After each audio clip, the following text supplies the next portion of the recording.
Hello बच्चों, चलिए हमारा प्रश्न देखते हैं।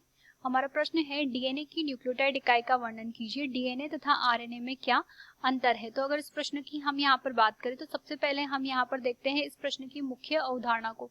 तो प्रश्न की मुख्य अवधारणा के अंतर्गत हम यहाँ पर कह सकते हैं कि सामान्य रूप से यहाँ पर जो डीएनए पाया जाता है वो विभिन्न प्रकार के यहाँ पर जो है न्यूक्लियोटाइड इकाइयों से निर्मित होता है। डीएनए जो होता है और आरएनए जो होता है ये दोनों यहाँ पर जो है आनुवांशिक पदार्थ के रूप में कार्य करते हैं, अर्थात एक पीढ़ी से दूसरी पीढ़ी में यहाँ पर जो है जाने का कार्य संपन्न करवाते हैं। तो कुछ में यहाँ पर डीएनए आनुवांशिक पदार्थ होता है, वो कुछ में यहाँ पर जो है आरएनए भी आनुवांशिक पदार्थ के रूप में कार्य संपन्न करता है।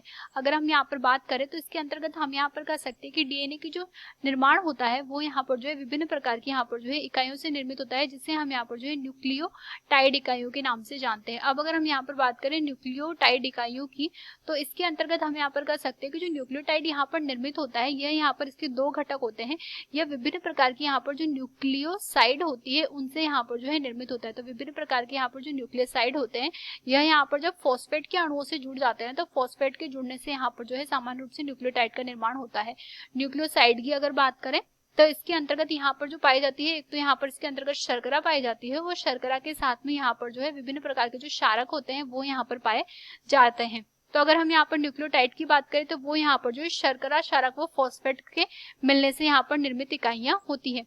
अब अगर हम यहाँ पर डीएनए व आरएनए में भिन्नता की बात करें तो हम यहाँ पर कह सकते हैं कि डीएनए और आरएनए जो होता है इसमें यहाँ पर जो है विभिन्न प्रकार से भिन्नताएं पाई जाती है।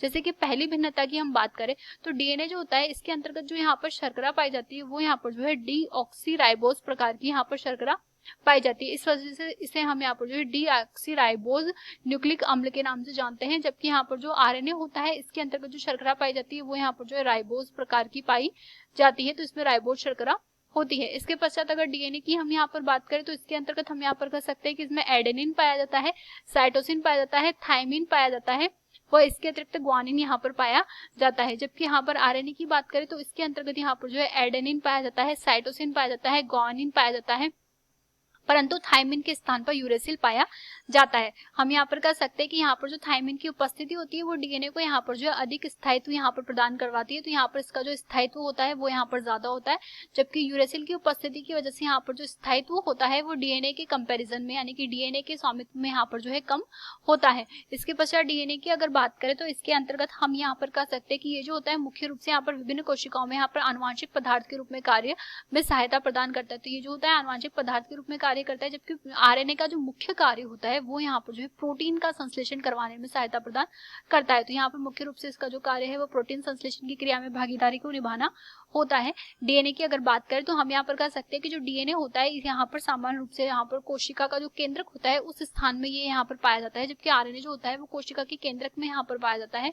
वह इसके अतिरिक्त यहाँ पर जो प्रोटीन संश्लेषण की क्रिया संपन्न होती है वो कोशिका द्रव्य में संपन्न होती है, तो ये कोशिका द्रव्य में भी यहाँ पर जो है उपस्थित होता है। तो इस प्रकार से हम देख सकते हैं डीएनए व आरएनए में विभेद। आशा करते हैं आपको ये प्रश्न समझ आया होगा। धन्यवाद।